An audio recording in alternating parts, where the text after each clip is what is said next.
Good morning.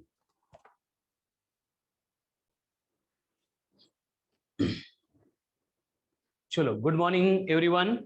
So once again, we are here to discuss the 12th NCERT part first, जिसमें हमने last lecture में very important topic that is magnetic effect of electric current जो है उससे related discussion को complete किया था। और उसमें ही मतलब कोई अलग टॉपिक है नहीं, लेकिन एनसीईआरटी में उसको अलग टॉपिक बना के दिया है, तो उसका डिस्कशन हम जो पेंडिंग पॉइंट से यहाँ पे कंप्लीट करेंगे, दैट इज मैग्नेटिज्म। अब ये मैग्नेटिज्म का मोर देन 60% जो पार्ट है वो पहले मैंने magnetic effect of electric current पढ़ाते टाइम क्लियर कर लिया है।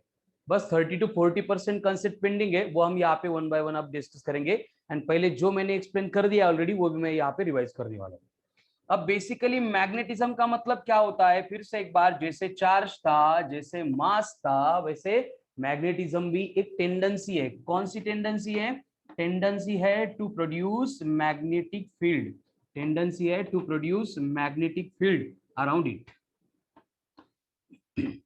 सराउंडिंग में मैग्नेटिक फील्ड प्रोड्यूस करने की जो टेंडेंसी होती है उसको बोला जाता है मैग्नेटिज्म। अब हमने लास्ट टॉपिक में देखा था कि ये टेंडेंसी किसकी है, एक तो ये नेचुरली ऑकरिंग मैग्नेट की होगी या फिर करंट कैरिंग कंडक्टर की होगी। क्योंकि जैसे नेचुरली ऑकरिंग मैग्नेट है वो खुद के सराउंडिंग में मैग्नेटिक फील्ड प्रोड्यूस करता है एंड दूसरे मैग्नेट के साथ इंटरेक्ट करता है, in same way current carrying conductor भी क्या करता है, खुद के सराउंडिंग में मैग्नेटिक फील्ड प्रोड्यूस करता है and by virtue of that magnetic field वो दूसरे मैग्नेट के साथ या फिर दूसरे करंट कैरिंग कंडक्टर के साथ में इंटरेक्ट हो सकता है। ठीक है, तो ये बेसिक टेंडेंसी हमने डिस्कस की थी।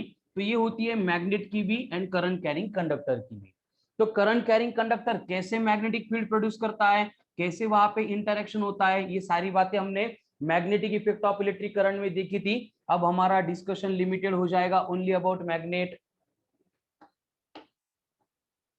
तो मैग्नेट मतलब क्या है, फिर से एक बार, it's a naturally occurring substance. क्या है मैग्नेट? मतलब नेचुरली ऑकरिंग सब्सटेंस है, मतलब ये नेचर में मिलता है ना, एज ए मैग्नेट ही मिलता है। ठीक है, कैसा होता है? बहुत ज्यादा हेवी होता है एंड ग्रे इन कलर। उसका कलर कैसे होता है? ग्रे होता है। सबसे पहले हमें एंशिएंट सिटी मैग्नेशिया के माइंस में ये मिला था, इसलिए हमने इसको मैग्नेट बोला है। और ये मैग्नीशिया मतलब आज की डेट में उसको मैनिसा बोला जाता है, और ये मैनिसा कहाँ पे? वेस्टर्न टर्की में। फिर हमने देखा कि ये जो मैग्नेट है नेचुरली ऑकरिंग सब्सटेंस, एक्चुअल में ये अलग कुछ नहीं और कुछ नहीं, ये आयन की ओर है, Fe3O4 वाली। ठीक है, तो इस तरह की ये बेसिक इंफॉर्मेशन हो गई अबाउट मैग्नेट। चलो कमान फास्ट स्क्रीनशॉट ले लो इसका। अब मैग्नेट हो गया, हमें जो नेचुरली मैग्नेट मिलता है, मतलब नेचुरली ऑकरिंग जो मैग्नेट होता है, उसमें कंडीशन क्या है? देखो कि बेसिकली हर बार वो मैग्नेट है उसके पास दो पोल्स होते हैं, एक होता है नॉर्थ पोल, दूसरा होता है साउथ पोल। अब कंडीशन क्या है कि मैग्नेट के बहुत सारे टाइप्स है, लेकिन ये समझने के लिए इजी है, यूज करने के लिए मैक्सिमम टाइम इसको ही फॉलो करता है, तो हम यहाँ पे बार मैग्नेट से रिलेटेड डिस्कशन कंटिन्यू करने वाले हैं। अब ये मैग्नेट है तो यहाँ पे कंपलसरी इसके दो पोल्स होते हैं, इसलिए हमें लिखना पड़ता है कि मैग्नेट विथ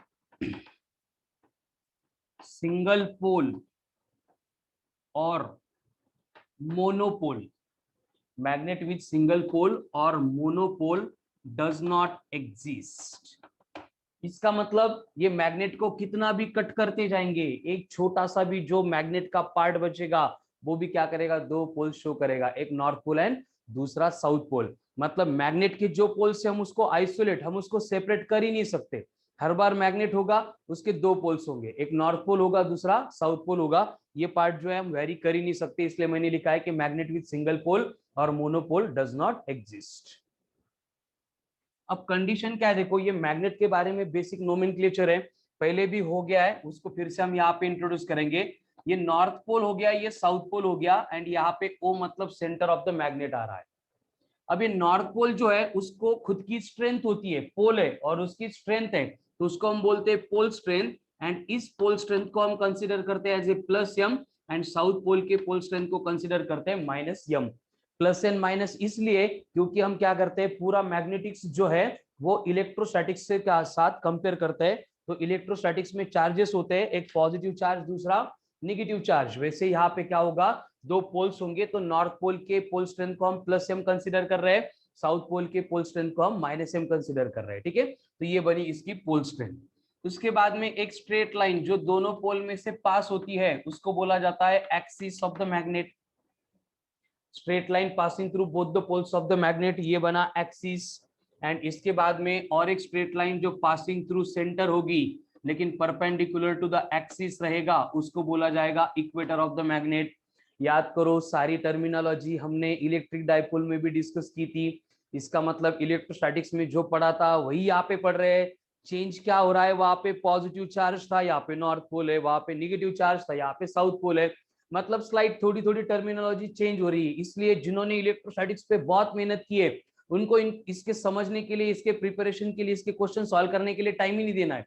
इसलिए मैं इलेक्ट्रोस्टैटिक्स को प्रॉपर प्रिपेयर करने को बोलता था। ऐसे आगे के टॉपिक में सारी कंसेप्ट वही आएगी जो इलेक्ट्रोस्टैटिक्स में पढ़ लिए, बस एक एक कंसेप्ट में एक एक स्टेप में चेंज ऑकर हो रहा है। ठीक है, चलो तो वन बाय वन यहाँ पे इंट्रोड्यूस करते हैं। सबसे पहले जाएंगे पोल स्ट्रेंथ के ऊपर। अब ये पोल स्ट्रेंथ का मतलब क्या होता है? पोल स्ट्रेंथ का मतलब होता है concentration of strength of magnetism, concentration of strength of magnetism at the poles of magnet, at the poles of magnet। मतलब ये मैग्नेट की जो मैग्नेटिज्म की स्ट्रेंथ है। अब मैग्नेटिज्म की स्ट्रेंथ मतलब कौन सी? सराउंडिंग में मैग्नेटिक फील्ड प्रोड्यूस करने की, एंड उस मैग्नेटिक फील्ड में जो दूसरा मैग्नेट आएगा उसके साथ इंटरैक्ट होने की। तो वो स्ट्रेंथ इस पॉइंट पे कितनी कॉन्सेंट्रेटेड है, ये डिफाइन करने वाली जो क्वांटिटी है उसको हम बोल रहे हैं पोल स्ट्रेंथ। ठीक है, अब ये पोल स्ट्रेंथ जो है इसका नोटेशन होता है small m. For north pole ये बनेगा plus m, for south pole ये बनेगा माइनस एम। देन ये पोल स्ट्रेंथ का जो एस आई यूनिट है वो आता है एम्पियर इंटू मीटर। इसके डायमेंशंस बनेंगे L1 I1। And pole strength जो है ये बनती है स्केलर क्वांटिटी। पोल स्ट्रेंथ क्या है? स्केलर क्वांटिटी है। चलो कमन फास्ट खींच लो इसका स्क्रीनशॉट। तो अब पोल स्ट्रेंथ हो गया, पोल स्ट्रेंथ का नोटेशन हो गया। नॉर्थ पोल की पोल स्ट्रेंथ हो गई, साउथ पोल की पोल स्ट्रेंथ भी हो गई, देन एसआई यूनिट हो गए, स्केलर वेक्टर हो गया, डायमेंशंस भी हो गए। अब उसके बाद में आता है मैग्नेटिक एक्सिस। अब एक्सिस का मतलब क्या होगा? जो दिख रहा है डायग्राम में, मैं लिख के नहीं देने वाला हूं। क्या ये? Straight line passing through both the poles of the magnet, उसको बोला गया है मैग्नेटिक एक्सिस। उसके बाद में आता है मैग्नेटिक इक्वेटर। तो क्या है मैग्नेटिक इक्वेटर मतलब? मैग्नेटिक इक्वेटर मतलब है straight line perpendicular to the axis and passing through the centre. अब इनको छोड़ के सबसे इंपॉर्टेंट पार्ट यहाँ पे हम इंट्रोड्यूस करेंगे, that is magnetic dipole moment. Topic का सबसे इंपॉर्टेंट पॉइंट वही है जो हमने इलेक्ट्रोस्टैटिक्स में देखा था as a electric dipole moment. Electric dipole moment वहां पे था, डाइपोल मोमेंट यहाँ पे भी है, लेकिन वो चार्ज से रिलेटेड थी इसलिए इलेक्ट्रिक थी, ये पोल से रिलेटेड है, मैग्नेट से रिलेटेड है इसलिए मैग्नेटिक है। अब ये मैग्नेटिक डाइपोल मूवमेंट क्या होती है? जैसे इलेक्ट्रिक डाइपोल मूवमेंट थी, क्या होता है? It is a product of, किसका प्रोडक्ट होगा? वहां पे चार्ज था, यहाँ पे बोलना पड़ेगा pole strength and magnetic length. Magnetic length का एंड पोल स्ट्रेंथ का प्रोडक्ट होगा। ठीक है, अब यहाँ पे कंडीशन क्या है देखो फिर से। ये डाइपोल मूवमेंट है, इसका नोटेशन होगा m, वहां पे था p, इसका फॉर्मूला होगा small m into 2l। Capital M बनेगा small m into 2l।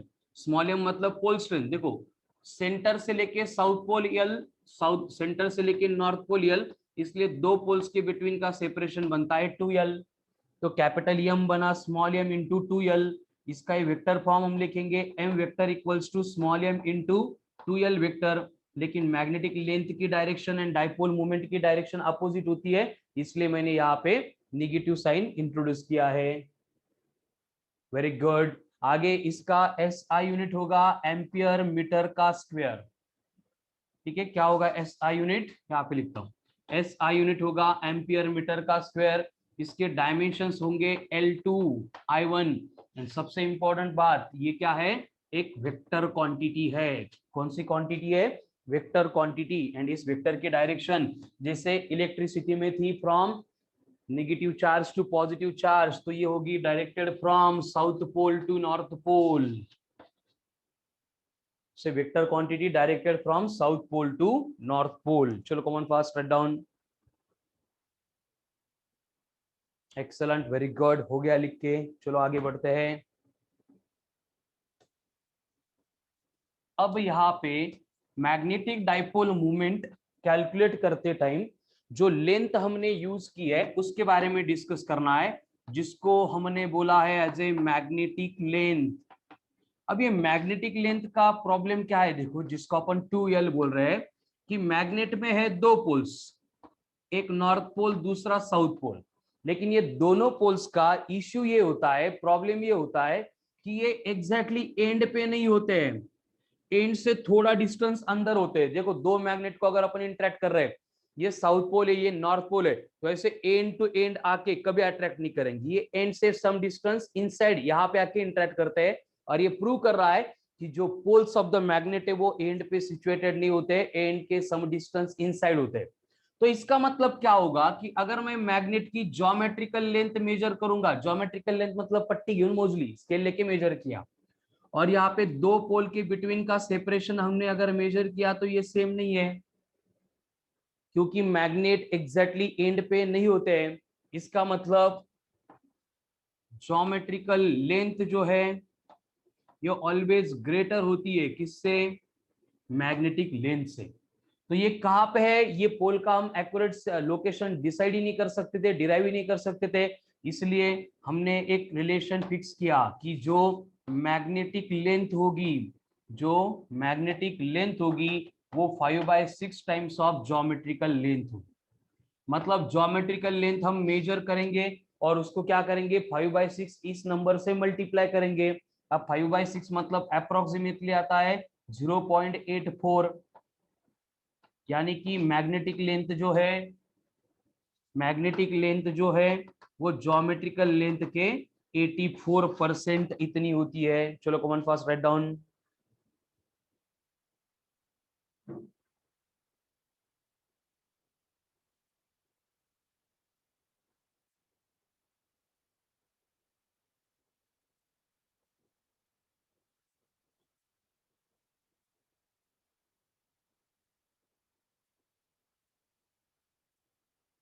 Done, very good.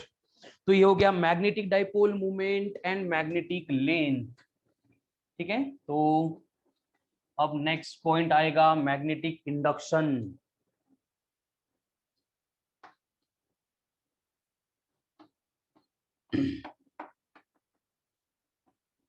ठीक है, मैग्नेटिक इंडक्शन से पहले वन बाय वन फिर से सारे क्वांटिटी को इंट्रोड्यूस करते हैं। तो मैग्नेटिज्म हो गया, मैग्नेट हो गया, उसके बाद में आती है मैग्नेटिक फील्ड। अब मैग्नेटिक फील्ड मतलब वही बातें होगी जो मास सराउंडिंग में प्रोड्यूस करता है, ग्रेविटेशनल फील्ड चार्ज प्रोड्यूस करता है, तो इलेक्ट्रिक फील्ड मैग्नेट प्रोड्यूस करेगा तो मैग्नेटिक फील्ड। तो मैग्नेटिक फील्ड क्या बनेगी? मैग्नेटिक फील्ड बनेगा space, space around the magnet, space around the magnet in which any other magnet in which any other magnet will experience force of attraction और repulsion. ऐसा space है around the magnet, जैसे कि मैंने space में magnet को रख दिया, ये नॉर्थ पोल है ये साउथ पोल है, ये सराउंडिंग में इस तरह का स्पेस बनाएगा। इस स्पेस में अगर दूसरा मैग्नेट इंटर कर रहा है, अगर उसका यहाँ पे नॉर्थ पोल है या फिर यहाँ पे साउथ पोल है, तो ये मैग्नेट उसको आइडेंटिफाई करेगा कि हमारे स्पेस में कोई इंटर कर रहा है। अगर लाइक पोलैरिटी होगी तो पकड़ के वो रिपेल करेगा, अनलाइक पोलैरिटी होगी तो अट्रैक्ट करेगा। इस तरह से जो interaction of attraction and repulsion होते हैं वो करने के लिए जो स्पेस लगता है, जिस स्पेस में होता है उसको बोला जाता है मैग्नेटिक फील्ड। ठीक है, तो ये मैग्नेटिक फील्ड आ गई। फिर से वही होगा, मैग्नेटिक फील्ड को रिप्रेजेंट कौन करेगा? तो मैग्नेटिक फील्ड को रिप्रेजेंट करने के लिए होती है magnetic field lines. Magnetic field lines मतलब वही जो इलेक्ट्रोस्टैटिक्स में इलेक्ट्रिक लाइंस ऑफ फोर्स था, बस में यहाँ पे मैग्नेटिक लाइंस ऑफ फोर्स की जगह पे मैग्नेटिक फील्ड लाइंस ये वर्ड यूज कर रहा हूं, ठीक है। अब क्या होती है मैग्नेटिक फील्ड लाइंस, देखते हैं।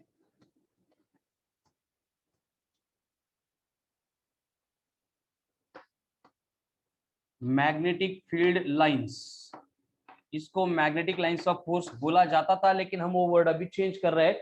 दोनों भी यूज करेंगे तो वो करेक्ट है, लेकिन हम मैग्नेटिक लाइंस ऑफ फोर्स क्यों नहीं बोलते, उसका रीजन क्या है। देखो इलेक्ट्रोस्टैटिक्स में प्लस क्यू चार्ज हुआ करता था, माइनस क्यू चार्ज हुआ करता था, और हम एक छोटा सा टेस्ट चार्ज क्यू नॉट इसके ऊपर छोड़ देते थे, फिर ऐसा वो पाथ फॉलो करता था जहां पे ये प्लस क्यू रिपेल कर रहा है लेकिन माइनस क्यू अट्रैक्ट कर रहा है। इसलिए हम बोलते थे कि ये लाइन है जिसके अलोंग फोर्स एक्ट होता है। लेकिन मैग्नेट में वैसे थोड़ी हो रहा है। मैग्नेट में जैसे कि ये नॉर्थ पोल है, मैग्नेट यहाँ पे साउथ पोल है, लेकिन आइसोलेटेड मैग्नेटिक पोल मेरे पास है नहीं। अगर मैंने यहाँ पे नॉर्थ पोल रख दिया, इसका मतलब इसको बनाने वाले मैग्नेट का साउथ पोल यहाँ पे होगा, तो ये जैसे नॉर्थ पोल को रिपेल करेगा साउथ पोल इधर आ जाएगा, मतलब ऐसे कोई पर्टिकुलर ये पाथ फॉलो नहीं करेगा। तो हमें क्या करना पड़ेगा, हमें ऐसे मैग्नेट को रखना पड़ेगा स्पेस में, एंड इसके सराउंडिंग में पूरा आयन के जो छोटे छोटे पार्टिकल होते हैं, है ना, ऐसे सेपरेट करके रखने पड़ेंगे। फिर हमें समझ में आता है कि सारे आयन के पार्टिकल एक पर्टिकुलर स्ट्रक्चर में, पर्टिकुलर फॉर्मेट में इस तरह से जमा हो जाएंगे। एंड ये जमा क्यों हो गए थे, क्योंकि उनके ऊपर एक्ट होने वाली मैग्नेटिक फील्ड इस डायरेक्शन में थी, ऐसे हम यहाँ पे कंक्लूड कर सकते हैं, ठीक है। तो देखो मैग्नेटिक फील्ड लाइंस इस तरह से होती है, इसलिए उनको अपन मैग्नेटिक लाइंस ऑफ फोर्स नहीं बोलते। तो मैग्नेटिक फील्ड लाइंस मतलब उसको डिफाइन कैसे करेंगे, सिंपल जो इलेक्ट्रिक लाइंस ऑफ फोर्स की सेकंड डेफिनेशन थी, tangent drawn at any point two the curve, if gives direction of magnetic field, then the curves are known as magnetic field lines। मतलब magnetic field में कुछ ऐसे curve होंगे जिनको अगर हम टेंजेंट ड्रॉ करेंगे तो वो टेंजेंट क्या रिप्रेजेंट करेगा, मैग्नेटिक फील्ड की डायरेक्शन रिप्रेजेंट करेगा। इस तरह की अगर कंडीशन वहां पे मेंटेन हो रही है तो उस कर्व को हम बोलते हैं as a magnetic field lines, ठीक है। अब उसके बाद में आती है इनकी प्रॉपर्टीज। अब इनकी प्रॉपर्टीज जो है वो पूरी तरह से सिमिलर होती है, किसके similar, electric lines of force के सिमिलर। बस एक ही प्रॉपर्टी डिफर कर रही है कि magnetic lines of force starts from north pole and ends on south pole outside the magnet, but inside the magnet starts from south pole and ends on north pole। यानी कि they form closed continuous loop, जो Oval shape का होता है, अंडाकृति होता है, ठीक है। लेकिन इलेक्ट्रिक लाइंस ऑफ फोर्स में ऐसे नहीं होता है। इलेक्ट्रिक लाइंस ऑफ फोर्स में क्या होता है कि electric lines of force plus charge पे स्टार्ट होके निगेटिव पे एंड हो गई, उसका अस्तित्व वहां पे खत्म हो गया। लेकिन ये magnetic lines of force north से स्टार्ट होके साउथ पे आ रही है, इनसाइड द मैग्नेट साउथ से स्टार्ट होके फिर से नॉर्थ पे आ रही है, मतलब ऐसे क्लोज लूप बना रही है, ठीक है। ये डिफरेंस है, बाकी पूरा पार्ट सिमिलर है। वो स्टार्ट फ्रॉम पॉजिटिव चार्ज थी, ये स्टार्ट फ्रॉम नॉर्थ पोल होगी। एंड्स ऑन नेगेटिव चार्ज था, एंड्स ऑन साउथ पोल होगी। लीव्स और and the surface of conductor normally होगा, यहाँ पे मैग्नेट नॉर्मली होगा। Do not intersect neither meet each other होगा। Then crowded near the poles होगा, widely separated away from the poles होगा। मतलब बाकी पूरे प्रॉपर्टी का जो पार्ट है वो सेम ही रहेगा, बस एक ही प्रॉपर्टी यहाँ पे डिफरेंट थी। वेरी गुड प्रणव, करेक्ट है, करेक्ट है। चलो, तो मैग्नेटिक फील्ड लाइंस आ गई। इसके बाद में जैसे इलेक्ट्रिक लाइंस ऑफ फोर्स के बाद में हमने देखा था इलेक्ट्रिक फ्लक्स, वैसे यहाँ पे आएगा मैग्नेटिक फ्लक्स। अब देखो इलेक्ट्रोस्टैटिक्स में वर्क करने से यहाँ पे जो भी कंसेप्ट आ रही है वो नई नहीं लग रही है। इलेक्ट्रोस्टैटिक्स में जैसे कुछ लोग ऐसे थे कि जिनको एकदम संस्कृति वगैरह, ठीक है, कि इलेक्ट्रोस्टैटिक्स पढ़ रहे हैं मतलब क्या पढ़ रहे हैं, ऐसे अलग लग रहा था। लेकिन आगे हमने मतलब इलेक्ट्रोस्टैटिक्स में हमने इतने एफर्ट्स लिए कि अभी कोई भी कंसेप्ट आएगी तो ऐसे लगता है कि हाँ ये हुआ है, ये मालूम है, बस एक माइनर चेंज यहाँ पे आ रहा है, ठीक है। ये एडवांटेज इसका। मैग्नेटिक फ्लक्स, अब ये मैग्नेटिक फ्लक्स जो है इसका नोटेशन होता है फाई। अब मैग्नेटिक फ्लक्स मतलब है क्या, देखो वही इलेक्ट्रिक फ्लक्स जैसा था कि हम क्या करेंगे, जैसे कि फॉर एग्जांपल एक मैग्नेट दिया है जिसके दो पोल्स है, lines of force start from north pole है, एंड्स ऑन साउथ पोल है। इसके सराउंडिंग में हम कोई भी एक एरिया लेंगे डीएस, एंड इस एरिया में से पास होने वाले मैग्नेटिक लाइंस ऑफ फोर्स के नंबर नॉर्मली उनको काउंट करेंगे तो वो बनेगा मैग्नेटिक फ्लक्स।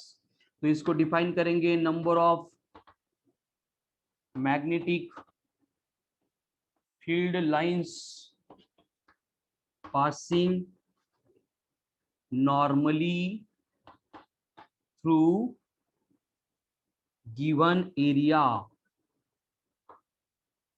उसको बोला जाएगा flux denoted by phi given by B vector dot d s vector. वहां पे क्या था, E vector dot d s vector, मतलब simply E replaced by B है। अगर यहाँ पे दो वेक्टर के बिटवीन डॉट प्रोडक्ट आ रहा है, मतलब सिंप्लीफाई होके क्या बनेगा, बीडीएस कॉस ऑफ थीटा। अब बी का मतलब मैग्नेटिक फील्ड की स्ट्रेंथ यानी मैग्नेटिक इंडक्शन, डीएस का मतलब सरफेस एरिया, एंड जो थीटा है वो इस तरह से होगा, ये सरफेस का नॉर्मल हो गया, ये डायरेक्शन ऑफ मैग्नेटिक फील्ड हो गई, इनके बिटवीन का एंगल मतलब थीटा है। ये थीटा कंफ्यूजिंग होता है, देखो क्वेश्चन में देते टाइम आपको देते हैं मैग्नेटिक फील्ड का एंगल विद सरफेस, लेकिन हमें लेना है मैग्नेटिक फील्ड का एंगल विद नॉर्मल, ये बेसिक डिफरेंस है। तो ये बन गया बीडीएस कॉस ऑफ थीटा। अब ये फ्लक्स का एसआई यूनिट होता है वेबर, क्या होता है, वेबर, एंड इसके डायमेंशंस हमें फाइंड करने हैं। तो डायमेंशंस के लिए देखो, ये बी का फॉर्मूला लेना है एफ अपॉन आई एल, कहां से, कल के लेक्चर में हुआ था F equals to I L B, तो बी इक्वल्स टू बना F upon I L, force मतलब L1 M1 T minus two, I L मतलब I1 L1 L1 L1 cancel होके ये बना M1 T minus to I1 क्या I minus one. अब इसकी जो वैल्यू है क्या, ये M1 T minus to I minus one, इसको अपन एरिया से मल्टीप्लाई कर रहे हैं, मतलब L2 ऐड होगा, L2 M1 T minus to I minus one. ये हो गए डायमेंशंस फॉर इसके लिए मैग्नेटिक फ्लक्स। उसका फॉर्मूला भी बोर्ड पे लिखा गया है, ध्यान से देखो मैग्नेटिक फ्लक्स को। हो गया क्लियर? नहीं, इंसुलेटर वाली वो सेम ही रहेगी बेटा, बस इंसुलेटर की जगह पे क्या बोलेंगे हम, मैग्नेटिक मटेरियल, वो फेरोमैग्नेटिक मटेरियल। ठीक है, प्रसाद का डाउट है, उसने बोला है कि जैसे electric lines of force conductor में से पास नहीं होती है, इंसुलेटर में से पास होती है, वो डिफर कर रही, क्या डिफर नहीं कर रही, सेम ही है, bus conductor replaced by magnetic material होगा। जैसे फेरोमैग्नेटिक सब्सटेंस होते हैं आयरन, कोबाल्ट, निकेल, गैडोलियम, डिस्प्रोशियम, इनमें से मैग्नेटिक फील्ड लाइंस पास नहीं होती है, बाकी छोड़ इनको छोड़ के बाकी में से पास होती है। जैसे कि दो मैग्नेट के बीच में अगर नोटबुक बुक रखेंगे, नीचे का मैग्नेट मूव करेंगे, ऊपर का मैग्नेट मूव होता है, लेकिन दो मैग्नेट के बिटवीन अगर आयन की प्लेट रख देंगे, नीचे का मैग्नेट कितना भी मूव करा, ऊपर का मैग्नेट मूव नहीं होगा, इसका मतलब वो पास नहीं होती है मैग्नेटिक मटेरियल से। ठीक है, चलो, तो ये मैग्नेटिक फील्ड लाइंस हो गई, मैग्नेटिक फ्लक्स हो गया। अब आते हैं टॉपिक की सबसे इंपॉर्टेंट कंसेप्ट पे, दैट इज मैग्नेटिक इंडक्शन। ये पहले मैं एक्सप्लेन कर चुका हूं, आई नो, बट इंपॉर्टेंट है इसलिए फिर से एक्सप्लेन कर रहा हूं। मैग्नेटिक इंडक्शन, अब मैग्नेटिक इंडक्शन मतलब क्या है, जो इलेक्ट्रिक फील्ड इंटेंसिटी थी वही है डायरेक्टली, बस वो इलेक्ट्रिक था, ये मैग्नेटिक होगा, एक एक वर्ड चेंज होगा, बाकी कहीं पे भी यहाँ पे चेंज ऑकर नहीं होने वाला। ठीक है, तो मैग्नेटिक इंडक्शन मतलब क्या है, basically first point, it is a vector quantity. ये क्या है, एक वेक्टर क्वांटिटी है, कौन सी vector quantity, which gives the strength of magnetic field at a given point, strength of magnetic field at a given point, जो भी space में पॉइंट दिया जाएगा उस पॉइंट पे मैग्नेटिक फील्ड की स्ट्रेंथ कितनी होगी, ये डिफाइन करने वाली ये क्वांटिटी है। ठीक है, वेक्टर क्वांटिटी पहले से बोला है, मतलब इसकी डायरेक्शन होगी, एंड डायरेक्शन सेम रहेगी, नॉर्थ पोल से अवे साउथ पोल के टुवर्ड, मतलब जो लाइंस ऑफ फोर्स की डायरेक्शन थी। अब इसका बेसिक नोटेशन होगा बी, इसका फॉर्मूला होगा phi equals to B into DS था, तो बी बनेगा phi by DS, magnetic flux per unit area. तो इसको अपन डिफाइन भी कर सकते हैं from formula, magnetic flux per unit area, it is defined as magnetic flux per unit area. अब डेफिनेशन हो गई, फॉर्मूला आ गया, मतलब इसका एस आई यूनिट रहेगा, फ्लक्स था वेबर, डीएस था मीटर स्क्वायर, तो ये बना वेबर पर मीटर स्क्वायर, और इसी को अपन न्यूटन पर एम्पियर मीटर ऐसे भी बोलते हैं, कहां से, अभी जो फॉर्मूला लिखा था F sorry B is equals to F upon I into L, F मतलब न्यूटन, आई मतलब एम्पियर, एल मतलब करंट, और इसी को हम बोलते हैं as a tesla, in honour of sir Nikola Tesla. अब यहाँ पे जो मैग्नेटिक फ्लक्स था उसका SI यूनिट वेबर था, एंड उसका सीजीएस यूनिट जो है वो है मैक्सवेल, वेबर एंड मैक्सवेल। तो ये 1 वेबर इक्वल्स टू होता है 10 टू द पावर 8 मैक्सवेल। उसी तरह से मैग्नेटिक इंडक्शन का SI यूनिट है टेस्ला एंड सीजीएस यूनिट है गॉस। तो ये 1 टेस्ला इक्वल्स टू बनता है 10 टू द पावर 4 गॉस। ये रिलेशन बहुत इंपॉर्टेंट है क्योंकि आपको हर बार मैग्नेटिक इंडक्शन जो दिया जाएगा वो इन टर्म्स ऑफ गॉस दिया जाएगा, फिर हमें इसको सिंप्लीफाई करना है। ठीक है, चलो देख लो बोर्ड पे, क्लियर है सब?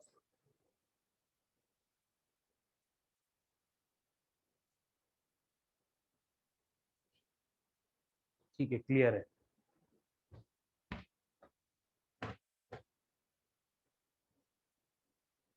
अब यहाँ पे जैसे हम इलेक्ट्रोस्टैटिक्स पढ़ते थे और चार्ज का इंटरेक्शंस सराउंडिंग मीडियम के ऊपर डिपेंड हुआ करता था, वैसे यहाँ पे हम मैग्नेटिज्म पढ़ेंगे।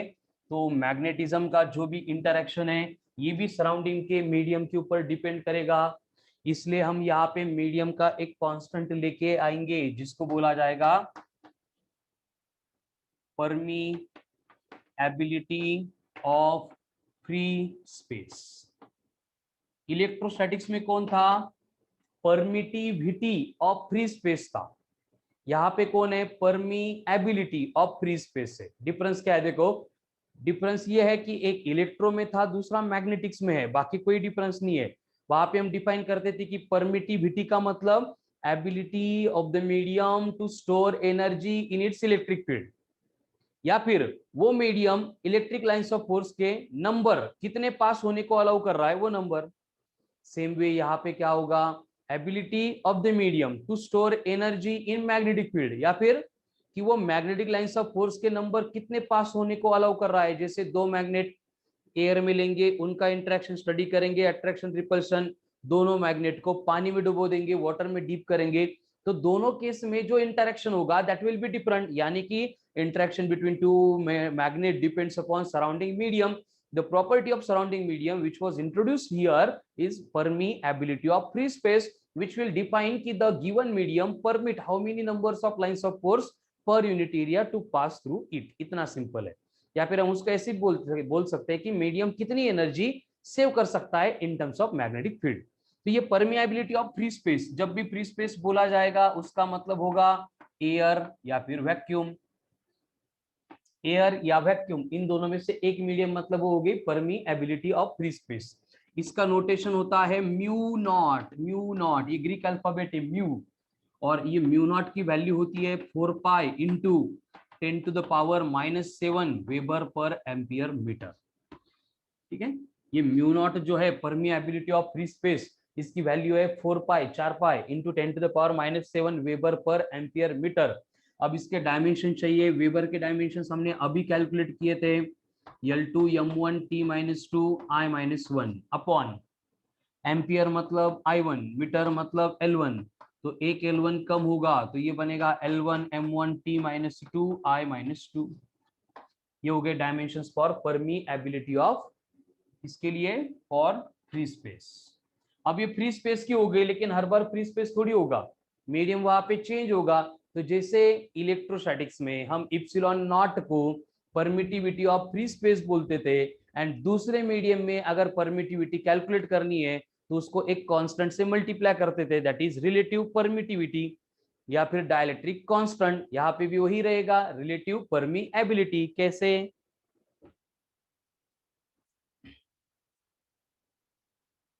ठीक है, इसको रफ ही कर देता हूं मैं। परमीएबिलिटी ऑफ फ्री स्पेस, ये रिप्लेस होके कौन आएगा? Permittivity of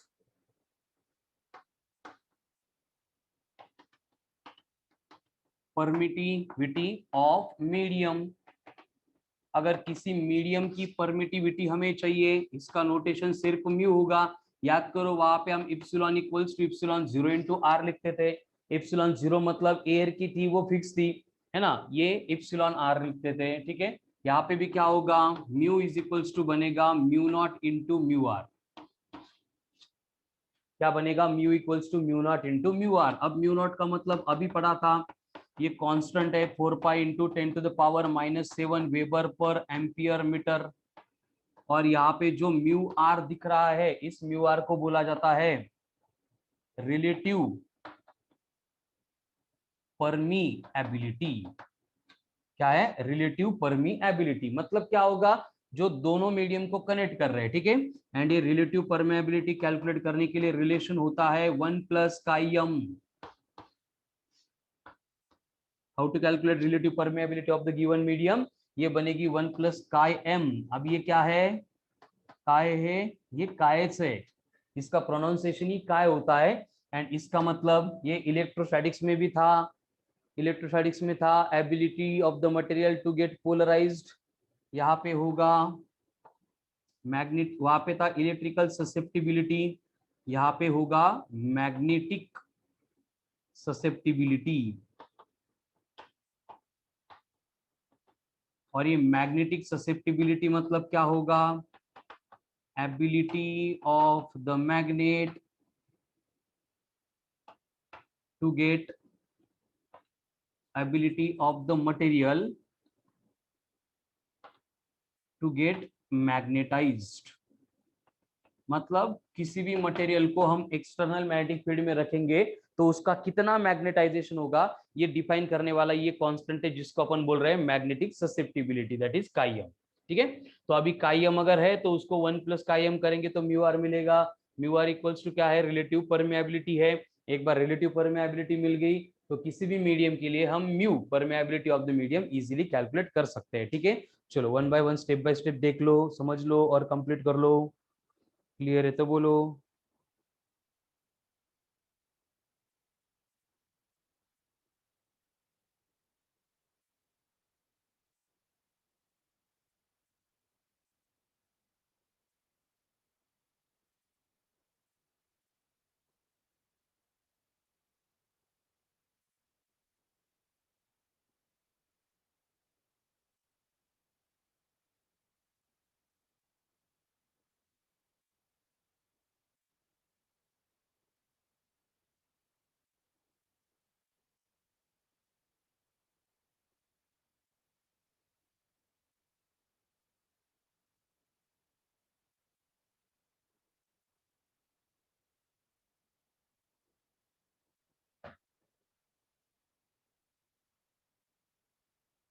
permeability of medium. आकांक्षा, एक इलेक्ट्रिसिटी का है, दूसरा मैग्नेटिक्स का है। सानिया अभी ज्वाइन हुई सर, शायद से। मैग्नेटिज्म। प्रणव, परमी, sorry susceptibility is different for different, same कैसे होगी? ये अभिषेक कौन है? Abhishek, Abhishek Yede, okay clear. Relative permeability, susceptibility, हाँ करेक्ट है। परमिएबिलिटी मतलब गिवन मीडियम कितने लाइंस ऑफ फोर्स के नंबर पास होने के लिए अलाउ कर रहा है, दैट इज परमिएबिलिटी।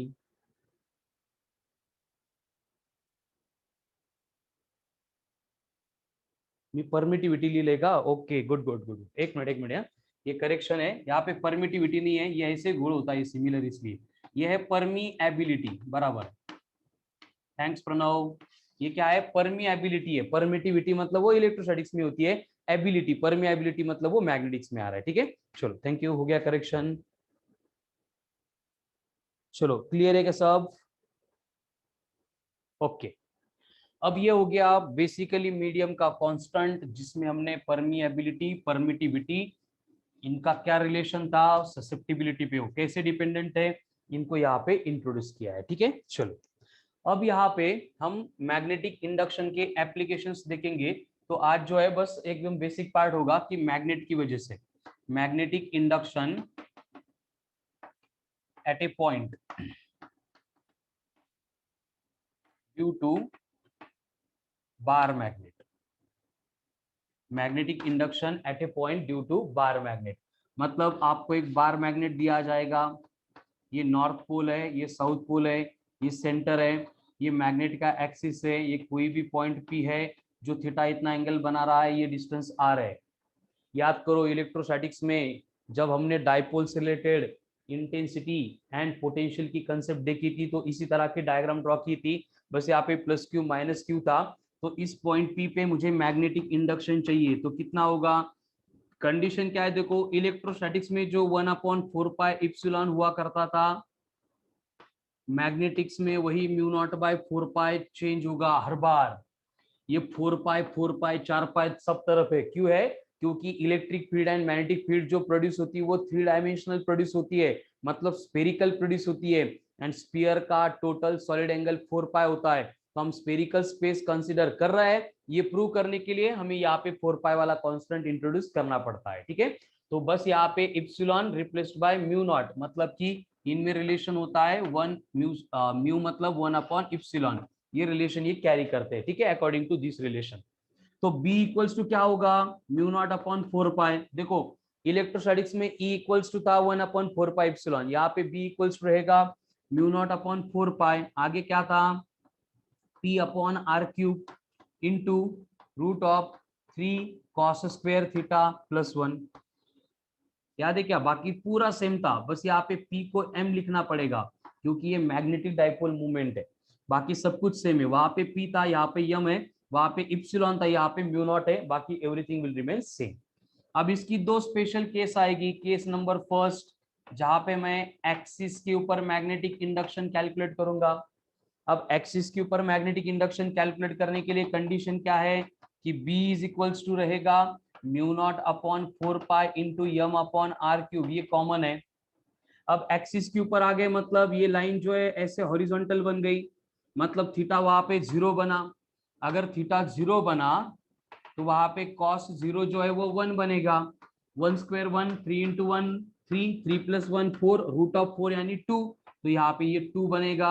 यानी B along एक्सिस मुझे मिलेगा μ0/4π इंटू 2m/r³, ठीक है। ये केस हो गए। उसी तरह से सेकंड केस आएगी। सेकंड केस पे हम पॉइंट लेंगे अलोंग इक्वेटर, और इक्वेटर पे थीटा बनेगा 90।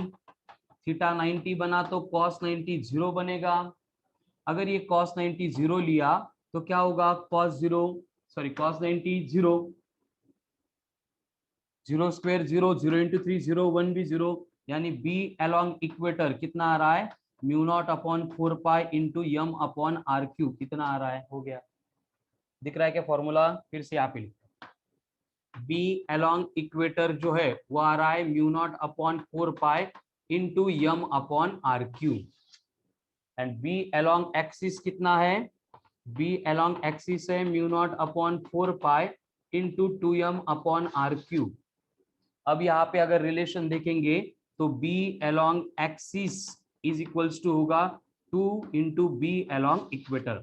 सारे रिलेशन इलेक्ट्रोस्टैटिक्स में हो गए हैं, बस वहां पे E था, यहाँ पे B है, बस इतना ही डिफरेंस है। करेक्ट प्रणव, चलो देख लो कॉमन पाथ सब क्लियर है, यस और नो, क्लियर। तो ये हो गया magnetic induction at a point due to bar magnet. अब इसके बाद में वही सिमिलर कंसेप्ट होगी, कौन सी, हम एक बार मैग्नेट को एक्सटर्नल मैग्नेटिक फील्ड में प्लेस करेंगे एंड उसके ऊपर क्या एक्ट होगा, टॉर्क एक्ट होगा। तो नेक्स्ट पॉइंट आता है torque acting on bar magnet, torque acting on bar magnet in external magnetic field. EMF का मतलब एक्सटर्नल मैग्नेटिक फील्ड है, यहाँ पे इलेक्ट्रोमोटिव फोर्स मत लो।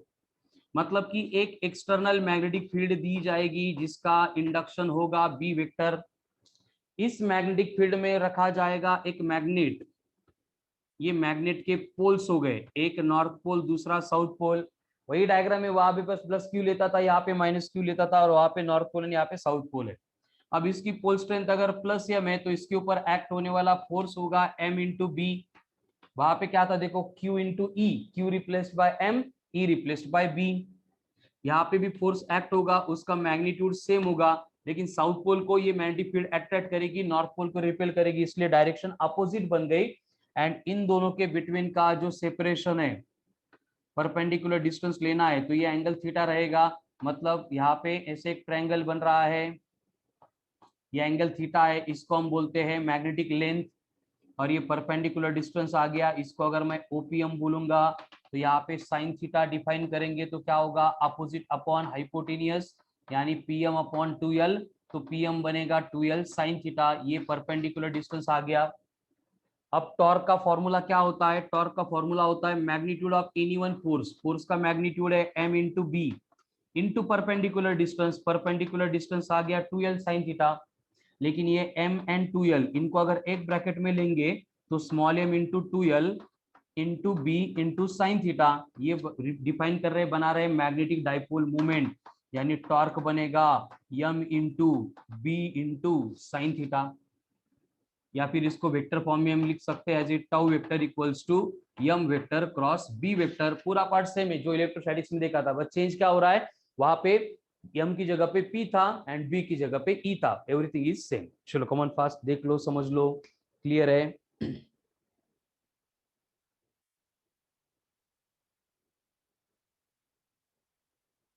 Okay next. अब ये डाइपोल एक्सटर्नल मैग्नेटिक फील्ड में हमने रखा है, अगर इसको हमें रोटेट करना है तो क्या करना पड़ेगा, देखो ऐसे फिर से मैग्नेटिक फील्ड है, इस मैग्नेटिक फील्ड में मैग्नेट ये इनिशियल पोजीशन पे था, जो एंगल बना रही है थीटा 1, बाद में हमें इस पोजीशन पे लेके जाना है जहां पे एंगल बनेगा थीटा 2। तो इस प्रोसेस में हमें वर्क डन करना पड़ेगा, छोटा सा वर्क डन होगा tau into D theta. Total work done चाहिए तो इसको इंटीग्रेट करना पड़ेगा फ्रॉम थीटा 1 टू थीटा 2। कल के लेक्चर में सेम था, बस वो करंट कैरिंग लूप था, इलेक्ट्रोस्टैटिक्स में इलेक्ट्रिक डाइपोल था, यहाँ पे मैग्नेट है। तो इस प्रोसेस में हमें वर्क डन करना पड़ेगा, उसको इंटीग्रेट करेंगे तो ये बनेगा theta 1 to theta 2 of tau, tau अभी कैलकुलेट किया था कितना था, M B sine theta into D theta. तो यहाँ पे वर्क डन कैलकुलेट करने के लिए एम बी कॉन्स्टेंट आएंगे, साइन थीटा का integration minus of cos theta आएगा, लिमिट्स होगी from theta 1 to theta 2, limits put करेंगे, upper limit minus lower limit, तो क्या होगा, एम बी तो एज इट इज है ब्रैकेट में minus of cos of upper limit theta 2 minus of lower limit cos of theta 1 minus minus plus, यानी कि W बनेगा M B in bracket, plus को पहले लेंगे तो cos of theta 1 minus cos of theta 2। यही work done, यही work done, ठीक है, इक्वेशन फिर से लिखता हूं, ये वर्क डन बना था M B in bracket cos of theta 1 minus cos of theta 2। यही वर्क डन स्टोर होगा in the form of energy, बोला जाएगा potential energy of the magnetic field, जो वर्क डन हमने किया था उसके आगे स्टोर हो गई, और ये बनेगी M B in bracket cos of theta 1 minus cos of theta 2। बस हो गया, तीनों तीनों टॉपिक में सेम कंसेप्ट का रिपीटेशन है। फिर यहाँ पे स्पेशल केस आएगी, केस 1, कि अगर इनिशियली मैग्नेटिक फील्ड के डायरेक्शन को पैरेलल था, थीटा 1 0 ले लो, अगर वो परपेंडिकुलर था तो थीटा 1 90 ले लो, अगर एंटी पैरेलल था तो 180 ले लो। एंड तीनों केसेस में क्या होगा, पहली केस में थीटा 1 0 बनेगा तो ये बनेगा, ये पहली केस के लिए एक्सप्रेशन बनेगा work done m into B bracket of 1 minus cos of theta. जब हम, नहीं दिख रहा है, ठीक है, इसका स्क्रीनशॉट ले लो, इसको रब कर देता हूँ।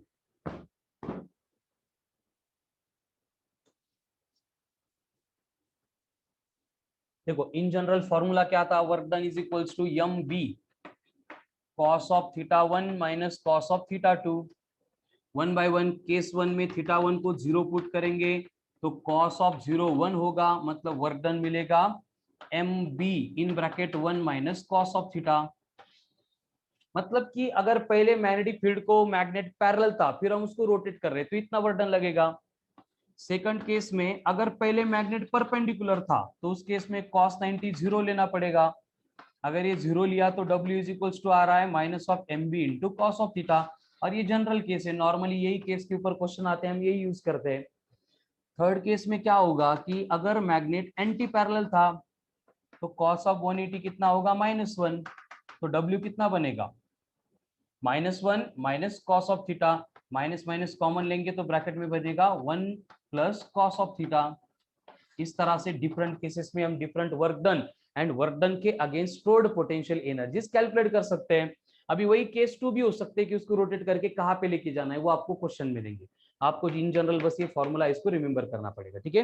देखो इसको हम इलेक्ट्रोस्टैटिक्स में भी पढ़ रहे हैं, magnetic effect of electric current में भी पढ़ रहे हैं, मैग्नेटिज्म में भी पढ़ रहे हैं, तीनों पार्ट में मैं इतना डिटेल एक्सप्लेन कर रहा हूँ, इसका मतलब ये थोड़ा सा इंपॉर्टेंट है, इसके ऊपर ध्यान देना पड़ेगा। इसकी जो क्वेश्चन है वो हमें सॉल्व करनी ही है, लेकिन ज्यादा करने हैं, ज्यादा थोड़ा सा फोकस देके करने हैं। क्वेश्चन आ सकते हैं एग्जाम में इसके ऊपर। क्लियर है क्या, एक बार देख लो बोर्ड पे। ठीक है, क्लियर है।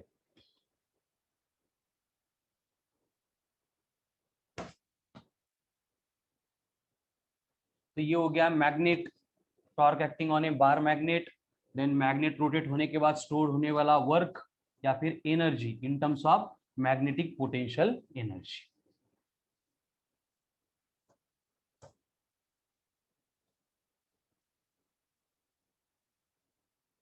अब मैग्नेटिज्म के, इससे रिलेटेड मैग्नेटिज्म के बस 2 पॉइंट बचे हैं।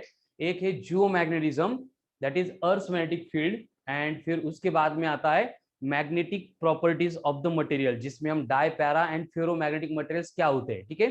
तो आज इवनिंग में हम लेक्चर कंडक्ट करने वाले हैं। इवनिंग के लेक्चर में both points will be completed, मतलब आज की डेट में, आज ही दिन भर में मैग्नेटिज्म जो है उसका डिस्कशन कंप्लीट होने वाला है, ठीक है। तो magnetic effect of electric current बहुत सारे लोगों का पेंडिंग वर्क है, पेंडिंग मत रखो। ऑनलाइन लेक्चर चल रहे हैं, लॉकडाउन चल रहा है, इसका बिगेस्ट एडवांटेज हमें लेना है। समझ में आ रहा है ना, घर पे बैठे हम 24 तास, मैं भी सेटअप घर पे लेके आया हूँ। समझ में आ रहा है, तो घर से बाहर जाना ही नहीं है। जैसे क्लास को आते थे ऑफलाइन तब आप पढ़ते थे 17-18 घंटे, अब घर पे ही तो आप 20-22 घंटे तक पढ़ सकते हैं। समझ में आ रहा है ना, जो 3 घंटे सोना है वो 10-10 मिनट ऐसे 15-15 मिनट स्प्लिट करके सो जाओ, और जो वर्क बोला है विद इन टाइम कंप्लीट करो, कि मार्च एंडिंग तक हमारा सिलेबस पूरा प्रिपेयर करके, मतलब मॉड्यूल का हर एक क्वेश्चन 3 बार एंड डीपीपी का हर एक क्वेश्चन 3 बार सॉल्व करके अगर कंप्लीट हो गया तो समझ लो अभी से आपका मतलब रिजल्ट जो हमने प्रेडिक्ट किया है 180 आउट ऑफ 180, उसके लिए हम चल दिए। समझ में आ रहा है ना। लेकिन कुछ लोग हैं जो रास्ते में हार रहे हैं, वो आगे नहीं बढ़ सकते। समझ में आ रहा है, ये डेली आपको प्रूव करना पड़ेगा।